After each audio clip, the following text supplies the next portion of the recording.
Olá, irmãos, graça e paz. Hoje é dia 26 de maio de 2020, essa última semana do mês da família.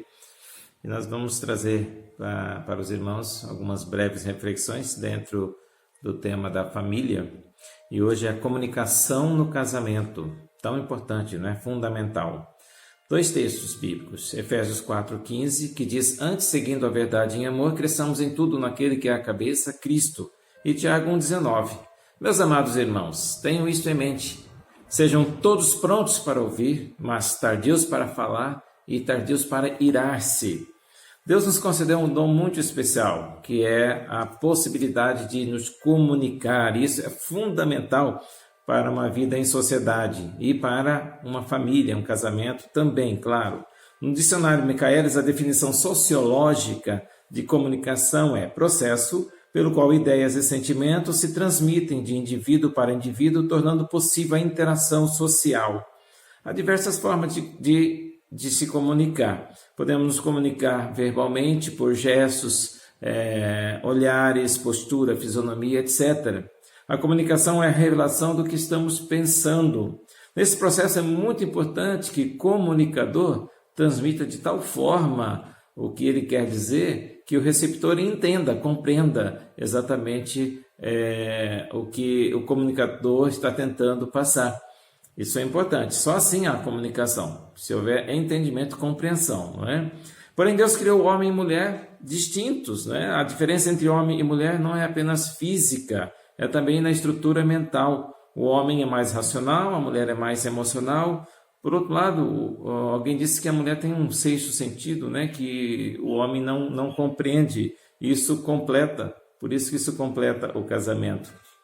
Daí a importância de haver uma compreensão dessas diferenças, né? De estrutura mental, para existir um bom entendimento e comunicação no casamento. O primeiro texto que devemos seguir diz que devemos seguir a verdade em amor. Não pode haver mentiras, claro, no relacionamento conjugal. Isso quebra qualquer nível de confiança que deve haver entre marido e mulher. Claro que quando acontecer isso, se acontecer, deve haver arrependimento e confissão, né? E o pedido de perdão. Marido e mulher devem falar a verdade entre si, sempre. Isto, claro, com uma atitude de amor. Os cônjuges não querem ofender muitas vezes e acabam evitando falar a verdade. Isso não pode acontecer. Se ela for dita, a verdade for dita em amor e com uma boa atitude, ela vai produzir efeitos positivos no relacionamento. No outro versículo, o apóstolo Tiago apresenta 3 mandamentos que, aplicados no relacionamento conjugal, trarão grande bênção na comunicação do casal e também na família. Primeiro, prontos para ouvir. Isso significa estar com o ouvido aberto e interessado em entender o que o seu cônjuge realmente está comunicando. É impressionante como funcionam os nossos mecanismos de defesa, que muitas vezes, enquanto o outro está falando, nós estamos já preparando a nossa defesa, né? O nosso retrucar, e isso atrapalha a comunicação. Precisamos nos preparar e aprender a arte de ouvir. Comece a treinar sua mente no sentido de ouvir com detalhes o que o seu cônjuge está comunicando e evite elaborar sua defesa. Apenas ouça e depois analise e fale. O segundo ponto que Tiago diz é: sejam tardios para falar. Temos uma tendência muito forte de autodefesa. Não ouvimos o cônjuge e queremos impor nossas ideias. Isso quebra a comunicação. Precisamos aprender a ficar calados e somente falar no momento correto. Muitos têm dificuldade de meditar, absorver e processar o que o seu cônjuge está falando. O homem precisa aprender que algumas vezes a mulher está dizendo algo e ele está entendendo outra coisa. A mulher também precisa compreender a lógica e a racionalidade do homem para entender o que ele realmente está comunicando. Tudo isso é parte de um processo de aprendizado e convivência. E o último ponto de Tiago é: sejam tardios para irar-se. Não podemos permitir que a raiva tome conta do nosso coração.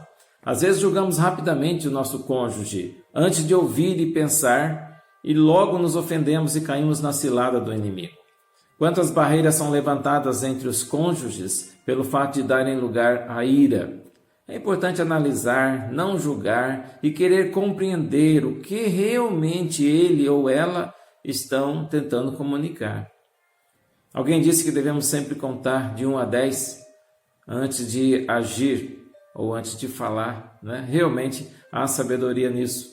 Às vezes, no calor da discussão, os nossos mecanismos de defesa começam a atuar e facilmente podemos julgar, condenar e ficar com raiva.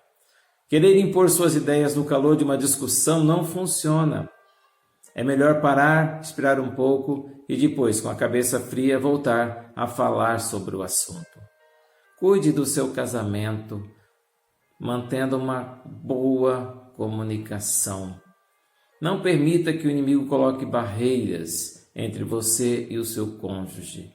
Mas podemos estender isso também aos filhos para com os pais. Que haja uma boa comunicação do casal, que haja uma boa comunicação entre pais e filhos na nossa família, na sua família. Que Deus abençoe e te ajude a compreender e a se comunicar bem e a ouvir bem uns aos outros dentro da sua própria casa. Amém?